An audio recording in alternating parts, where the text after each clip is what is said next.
He came to consciousness in the driver's seat of his own car at 6:47 in the morning with no memory of the previous 4 hours and 11 minutes.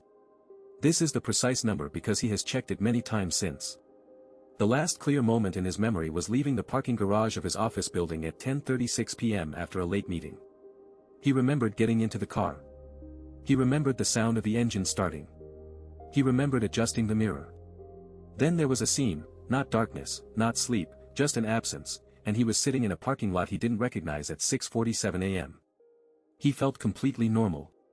Not disoriented, not sick, not as if he had slept. Simply present in a place with no pathway of memory connecting him to it. He recognized the parking lot eventually, a supermarket 6 miles from his office, closed overnight, otherwise empty. His wallet was there. His phone was dead. He was uninjured. He drove home. He told his wife. They called their doctor. An appointment was made for the same week. He had a full workup, neurological, cardiac, blood panel.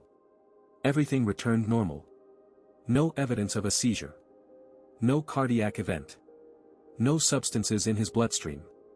His doctor said to monitor and return if it happened again. It didn't happen again. 2 weeks later, while looking for a parking receipt in the glove box, he remembered the dashcam. He had installed it 6 months earlier after a minor accident and had never reviewed the footage. He retrieved the SD card from the camera and loaded it onto his laptop that evening while his wife was in the other room. He watched himself drive normally from the parking garage for 14 minutes. He watched himself pull into the supermarket lot and park. The engine continued to run. He got out of the car and sat back in the driver's seat. He was confused by this sequence for a moment. He had not remembered stopping at all, and then he understood that what he was watching was the missing time. He was watching himself. And what he was watching was deeply wrong. For 4 hours and 2 minutes he sat completely still in the driver's seat of his car in an empty parking lot in the dark. His hands were in his lap. His eyes were open, he could see the whites at the resolution the camera provided. He was not asleep. The posture was wrong for sleep. He was simply absolutely still. Not moving. Not looking around. Not checking his phone. Not reacting to the lights of a car that pulled into the lot at 2:19 a.m. and left. Not reacting to anything. Then at 6:46 a.m. he took one breath. Visible on the camera. A single, deliberate inhale.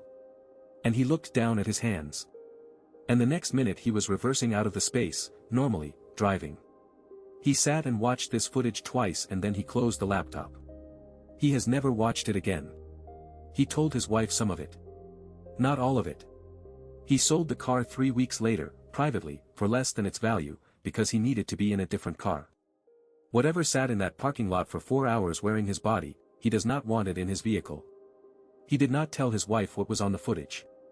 He told her there was nothing useful, that the camera had malfunctioned, which was partly true in the sense that whatever the footage showed was not something that a functioning reality should have produced.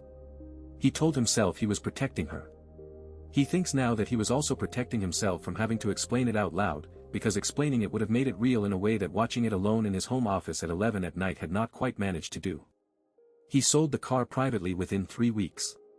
He told his wife the engine had developed a noise and he didn't trust it. She accepted this without pressing. She had always trusted his judgment about mechanical things. He bought a different make, a different color, a different interior. He drives it without a dashcam. He has been asked many times, by the one person he eventually told, a college friend who worked in neurology, whether he has considered that the footage might have a neurological explanation. His friend said there were documented cases of automatism, of seizure activity that produced exactly this presentation: full motor function, open eyes, no memory, complete stillness in some cases. He said that was possible. He said yes, he had thought about that. He did not say what he had thought about it, which was that the posture in the footage was wrong for any neurological state he had ever seen described. That it was not the stillness of unconsciousness but of something else. Something that was awake and waiting.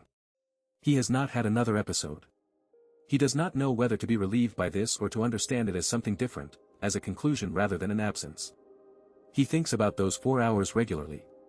He thinks about where he was during them. He does not think he was in the car. Subscribe to Echoes in the Dark, new cases unsealed every week.